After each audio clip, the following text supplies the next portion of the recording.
Namaste JVN, myself Dr. Pragyapti Parekh, Department of Yoga and Naturopathy Sciences. So today my topic is syllabus explanation of acupuncture, acupressure and reflexology. तो सबसे पहले इन तीनों में difference क्या होता है वो समझते हैं. एक्यूपंक्चर क्या होता है? In which it is all three are branch of naturopathy. ठीक है. एक्यूपंक्चर में क्या होता है? In which we insert a very fine needle on a specific point of the body. और एक्यूप्रेशर में क्या होता है? एक्यूप्रेशर में अपन जो अपन के हाथों के पाम और सोल ऑफ द फुट, इन सब पे अपन एक स्पेसिफिक पॉइंट्स होते हैं, उन पॉइंट को प्रेस करते हैं. ठीक है. रिफ्लेक्सोलॉजी क्या होती है?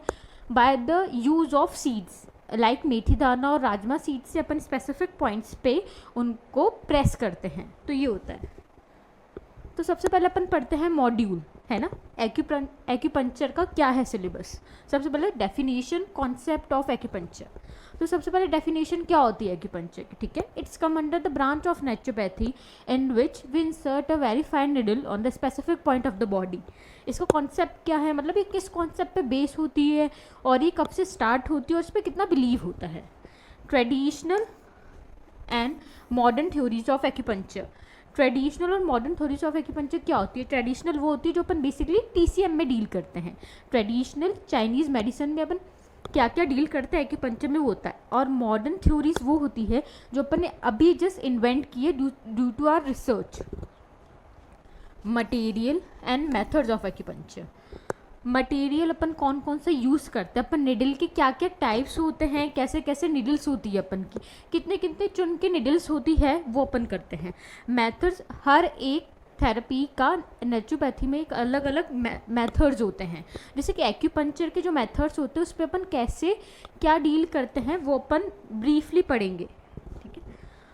Principles of acupuncture. किस सिद्धांत पे एक्यूपंक्चर पूरा बेस है. जैसे अपन किसी भी पेशेंट को डील करते हैं तो अपन उस क्या प्रिंसिपल अप्लाई करेंगे जिससे कि अपन को उस पर इफेक्ट दिखाई दी. तो this rules for selection of acupuncture point. अब अपन रूल क्या क्या अप्लाई करेंगे जिससे कि अपन पेशेंट को पूरा अच्छे तरीके से बेनिफिट दे दे. जैसे कि अपन के पास कोई स्ट्रेस का पॉइंट आया या फिर कोई एंजाइटी का पेशेंट आया अपन के पास, तो अपन क्या क्या रूल्स लगाएंगे, उसे पॉइंट सिलेक्शन में क्या क्या करेंगे जिससे उसको बहुत अच्छा बेनिफिट मिले.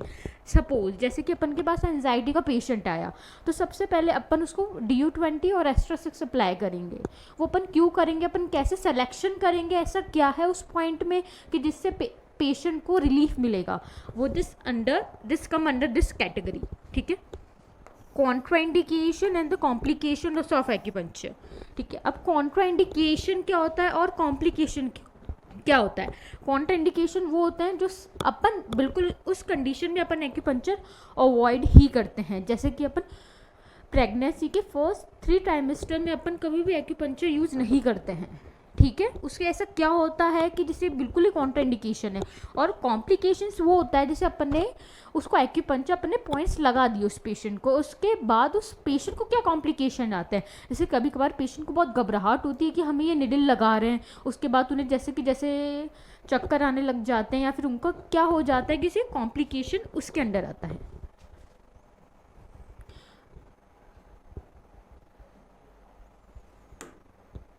अब अपन मॉड्यूल्स 2 में अपन के कॉन्सेप्ट ऑफ ह्यूमन ऑर्गन्स. ठीक है.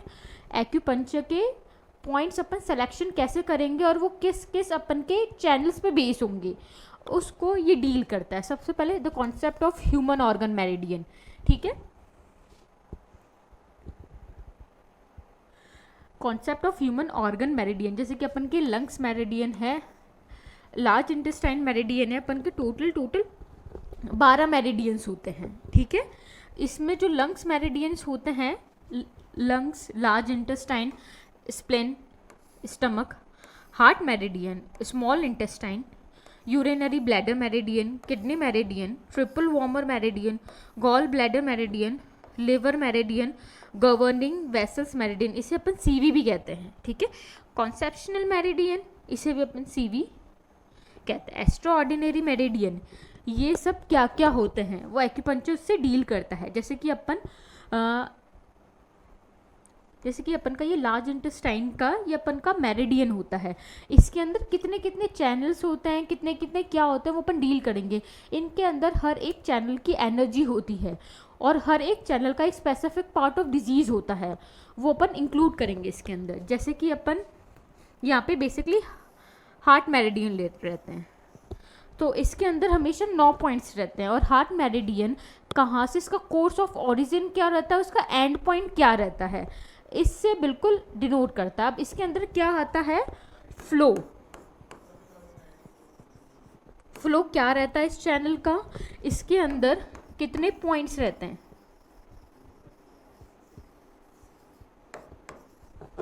फ्लो क्या रहता है, कितने पॉइंट्स रहते हैं, और फ्लो में कैसा रहता है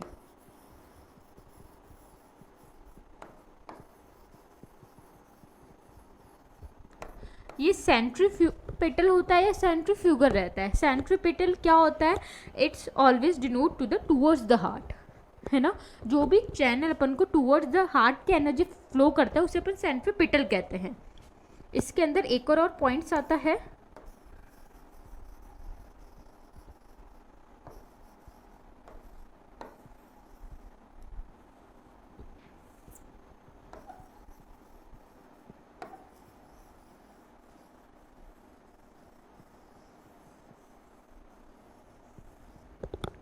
सेंट्रीफ्यूगल। सेंट्रीफ्यूगल क्या होता है, it's always away from the heart, कि अपन के चैनल की एनर्जी कैसे कैसे फ्लो होती है वो सब इसको डिनोट करते हैं।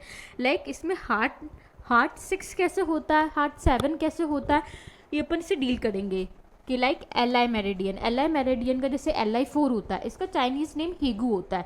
LI4 एनाल जैसे पॉइंट्स होते हैं, तो अपन इस चैनल में वो डील करेंगे कि कौन कौन से पॉइंट कहाँ कहाँ होता है और किस किस स्पेसिफिक अपन डिजीज़ में अपन इसे दे सकते हैं। ये सारे ये वाले पॉइंट्स होते हैं। जैसे कि ट्रिपल वॉर्मर होता है, तो ये अपन को क्या क्या कर सकता है, किडनी मेरिडियन होते हैं, किडनी को स्टूमुलेट करते हैं, कैसे क्या करते हैं ये इसमें। जैसे स्टमक मेरिडियन होता है, ये यूजुअली अपन के जैसे कि डिसऑर्डर्स वगैरह होते हैं, जैसे अपन डाइजेस्टिव डिसऑर्डर्स वगैरह ये सब रहते हैं वो इसके अंदर डील होते हैं। लंग्स मेरिडियन के अंदर अपन क्या क्या यूजुअली प्रिक करते हैं, ये यूजुअली लंग्स डिजीज़ के डिसऑर्डर होते हैं, और अलग अलग ये पॉइंट्स कनेक्टेड भी रहते हैं। लाइक स्टैग्नेशन ऑफ ची क्या होती है, ची एक यूजुअली एक वाइटल एनर्जी होती है जो अपन इन सब मेरिडियंस को प्रिक कर करके अपन उस क्यू एनर्जी को अपन चैनलाइज करते हैं। अब जैसे कि लार्ज इंटेस्टाइन मेरिडियन, ये यूजुअली अपन के लार्ज इंटेस्टाइन पे तो इफेक्ट देता ही है, साथ ही साथ अपन के आइस पे भी इफेक्ट देता है, इन सब पे भी इफेक्ट देता है। स्प्लिन मेरिडियन ये यूजुअली बहुत अच्छा होता है स्किन डिसऑर्डर्स के लिए है, और जितने भी अपन के गायनेक रिलेटेड डिसऑर्डर्स होते हैं उन सब के लिए भी बहुत अच्छा फ़ायदेमंद करता है। और उसके ऊपर जैसे कि अपन heart meridian, as I told you previously, है ना, हार्ट मेरिडियन यूजुअली जो अपन के हार्ट जैसे एंजाइटी, स्ट्रेस या फिर पैनिक अटैक्स वगैरह आते हैं वो इस चैनल को डील करते हैं। स्मॉल इंटेस्टाइन, जैसे कि अपन स्मॉल इंटेस्टाइन के जो स्टैग्नेशन ऑफ क्यू रहती है उसे तो रिमूव ही करता है, लेकिन ऐसा जो होता है वो यूजुअली अपन के ईयर्स पे भी इफेक्ट देता है। हर एक चैनल के एक स्पेसिफिक नाम भी होते हैं, लेकिन इनके स्पेसिफिक अपन के रिफ्लेक्सेस भी होते हैं जो अदर ऑर्गन को भी रिफ्लेक्स करते हैं। वो जैसे कि अपन डिटेल पढ़ते जाएंगे वो अपन को एक्सप्लेन होता जाएगा, ठीक है। यूरिनरी ब्लैडर जो होता है मेरिडियन, वो यूरिनरी ब्लैडर को स्टूमुलेट भी करता है, लेकिन उसके साथ साथ जैसे कि जो अपन की आइज़ रहती है या फिर अपन के डिसऑर्डर्स वगैरह होते हैं, पेन रिलीफिंग ऑर्डर होते हैं यूबी के, ये यूबी मेरिडियन के यूजुअली चैनल इसके बैक की तरफ जाते हैं। जो भी अपन के लोअर बैक पेन होता है या सर्वाइकल बैक पेन होता है, उन सब में ये चैनल बहुत अच्छा काम आता है।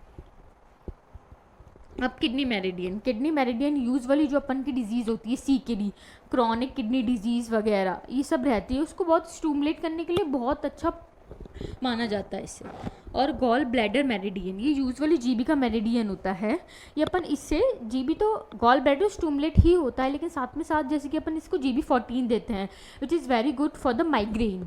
हेडेक के लिए भी सही होता है, आईसाइट के लिए भी सही होता है। तो ये जो चैनल होते हैं वो अपने स्पेसिफिक पार्ट को तो स्टूमुलेट भी करते हैं, साथ के साथ अपन के रिफ्लेक्सोलॉजी पार्ट को भी स्टूमुलेट करते हैं, ठीक है। लिवर मेरिडियन जो कि अपन पढ़ते हैं, लिवर मेरिडियन वो स्टूमुलेट लिवर को करता है, लेकिन साथ ही गॉल ब्लैडर के कुछ पॉइंट्स को भी स्टूमुलेट कर देता है, ठीक है। गवर्निंग वेसल्स होते हैं अपन के, ठीक है। गवर्निंग वेसल्स जो भी अपन होते हैं है वो अपन डी यू कहते हैं। डी यू जो हमेशा होता है वो टू द पोस्टीरियर पार्ट में अपन के इफेक्ट डालता है। उसके बाद फिर अपन के कंसेप्शनल वेसल्स भी होता है, वो एक पार्ट आता है, वो यूजुअली अपन के स्किन गायनेकोलॉजिकल डिसऑर्डर्स जो भी होते हैं उसके अंदर काम आते हैं। और ये अपन के मॉड्यूल्स हैं। अब अपने मॉड्यूल सेकंड के अंदर ही इसके अंदर एक्स्ट्रा ऑर्डिनरी पॉइंट्स आते हैं। ये अपन के जो एक्स्ट्रा ऑर्डिनरी पॉइंट्स आते हैं, जो अपन के स्पेसिफिक चैनल्स के पॉइंट आते हैं, इन दोनों में अंतर क्या रहता है? इन दोनों में सिर्फ इतना ही अंतर रहता है कि ये भी अपन के किसी भी विसरास से ओरिजिनेट नहीं होते हैं।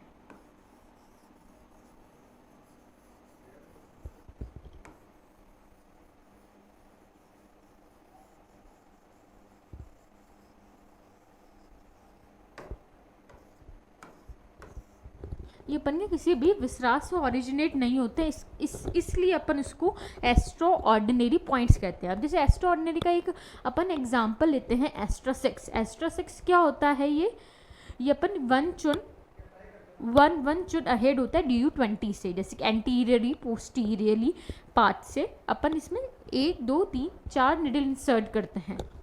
एक्स्ट्रा ऑर्डिनरी पॉइंट्स रहते हैं ये अपन के। एक्स्ट्रा सेक जो होता है वो यूजुअली हमेशा एंजाइटी डिसऑर्डर्स के लिए बहुत अच्छा इफेक्ट देता है, या फिर किसी भी पेशेंट को काम करने के लिए अपन किसी भी पेशेंट को जो स्ट्रेस डिसऑर्डर से होता है या एंजाइटी या पैनिक डिसऑर्डर, उस पर अपन ये सारे पॉइंट्स इंसर्ट करते हैं। ठीक है। अब diagnostic methods both acupuncture and modern therapy से। अब डायग्नोस्टिक मेथड क्या रहते हैं एक्यूपंक्चर में? ठीक है। डायग्नोसिस मतलब अपन कैसे कैसे अपन पता लगा सकते हैं कि इस पेशेंट को ये खराब होने से ये पॉइंट दे सकते हैं। सबसे पहले डायग्नोस्टिक मेथड में सबसे पहले क्या आता है? Pulse diagnosis. उसके बाद फिर आता है इसका टंग डायग्नोसिस। उसके बाद फिर इसका आता है आई डायग्नोसिस। ऐसे करके बहुत सारे पार्ट्स रहते हैं, बहुत एक्यूपंक्चर और मॉडर्न में दोनों तरीके से वो पार्ट होते हैं। ठीक है। अब अपन स्पेसिफिक जैसे कि अपन पल्स डायग्नोसिस करते हैं वो हमेशा खाली पेट करते हैं। क्यों? क्योंकि अपन की जो एनर्जी होती है उस समय चैनलाइज रहती है, तो अपन पल्स से भी पता कर सकते हैं कि इसके किस चैनल की वजह से डेफिशिएंट होने से या फिर उसकी एनर्जी बहुत ज़्यादा हाई है, उसके वजह से इस पॉइंट में इसकी इतनी डेफिशिएंट हो सकता है। ठीक है। अब इस मेथड को डील करने के लिए एक मॉडर्निस्ट व्यू भी है और एक बहुत ज़्यादा ट्रेडिशनल थ्योरी भी है। तो अपन जैसे जैसे सिलेबस को आगे बढ़ाते रहेंगे अपन उस पार्ट में वो डील करते रहेंगे। एक ऑरिकुलर थेरेपी और स्कैल्प एक्यूपंक्चर। एक ऑरिकुलर थेरेपी, स्कैल्प एक्यूपंक्चर में दोनों डिफरेंस क्या रहते हैं? ऑरिकुलर थेरेपी में यूजुअली अपन जो भी